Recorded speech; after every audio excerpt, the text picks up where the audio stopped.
Hello PM and CM. देखिए, इस video को देखने के पहले क्वेश्चन देख लीजिए, तब रुकिएगा, अदरवाइज चले जाइएगा।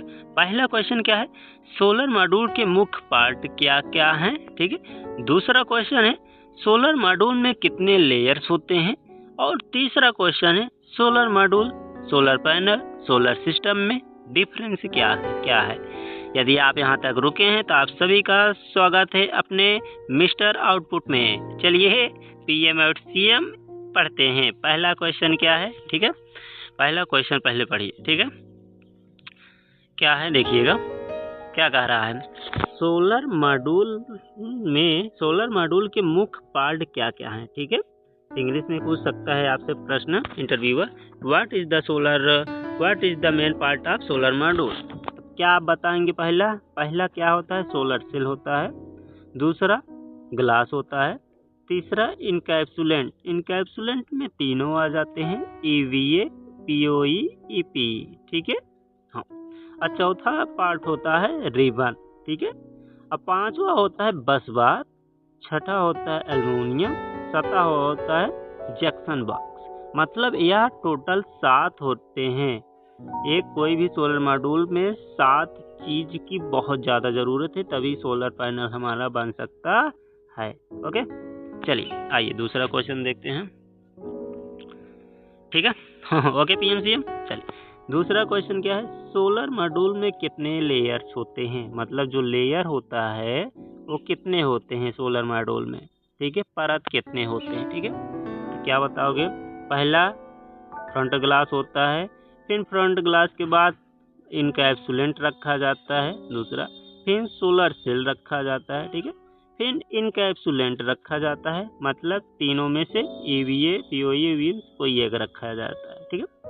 फिर पांचवा लेयर है बैक ग्लास। ये आपको टोटल कितने हैं, 5 होते हैं। कितने, 5 लेयर होते हैं।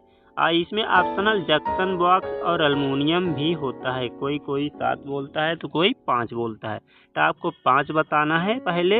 अगर कोई पूछे सोलर मॉड्यूल में कितने लेयर होते हैं तो आप बताना, सर सोलर मॉड्यूल में 5 लेयर होते हैं, ठीक है। Solar front glass, encapsulant, solar cell, encapsulant, back glass. और सर 2 होते हैं, एक जंक्शन बॉक्स होता है और एक एल्युमिनियम होता है, ठीक है, जिससे 7 हो जाते हैं। ओके हमारे पीएम सीएम आई, ठीक है। क्वेश्चन समझ में आया तो लाइक और सब्सक्राइब जरूर कर दीजिएगा, आपका छोटा क्वेश्चन। चलिए थर्ड क्वेश्चन क्या है, solar module, solar panel, solar system में डिफरेंस क्या है। यह बहुत ज़्यादा पूछा जाता है आपके इंटरव्यू में, ठीक है। तो मैं आपको एकदम क्लियर कट बताता हूँ, ठीक है। तो क्या है, जो हमारा सोलर मॉड्यूल होता है वो छोटे छोटे सेल की कम्बिनेशन से बनाया जाता है। छोटे छोटे सेल के कम्बिनेशन से बनाया जाता है सोलर मॉड्यूल, ठीक। जब हमारा पूरा मॉड्यूल बन जाता है, 2, 4, 10 मॉड्यूल बन जाता है, 2, 4, 10 मॉड्यूल के कम्बिनेशन को हम क्या कहला जाता है, सोलर पैनल कहते हैं, ठीक है। उसके बाद जब हमारा सोलर पैनल हो जाता है, 10-20 मॉड्यूल हो जाता है, तो इन 10-20 मॉड्यूल से हम जब वो बनाते हैं तो उसे हम कहा जाता है सोलर सिस्टम कहते हैं, ठीक है। फिर जब सोलर सिस्टम बहुत ज़्यादा मॉड्यूल हमें लगाना होता है किसी कंपनी में बड़े चीज़ पैमाने में, तो उसको कम्बिनेशन सोलर सिस्टम के कम्बिनेशन को क्या कहा जाता है, सोलर एरे। तो यहाँ एरे के स्थान पर क्या सोलर सिस्टम रहेगा। ओके हमारे पीएम सीएम, देखिए एक बार फिर से रिवाइज कर देते हैं। सोलर छोटे छोटे सेल को मिलाकर मॉड्यूल बनाया जाता है, ठीक है। क्या बनाया जाता है, मॉड्यूल बनाया जाता है। फिर मॉड्यूल के कम्बिनेशन को क्या बनाया जाता है, सोलर पैनल। फिर सोलर पैनल के कम्बिनेशन को क्या कहा जाता है, सोलर सिस्टम। सोलर सिस्टम को कम्बिनेशन को क्या कहा जाता है, सोलर एरे। ओके, तो इस प्रकार हमने आपको पूरा या 3 क्वेश्चन बहुत सिंपल और आसान भाषा में बता दिया। ओके माय डियर, चलिए और मिलते हैं किसी वीडियो में। ओके, लाइक एंड सब्सक्राइब में।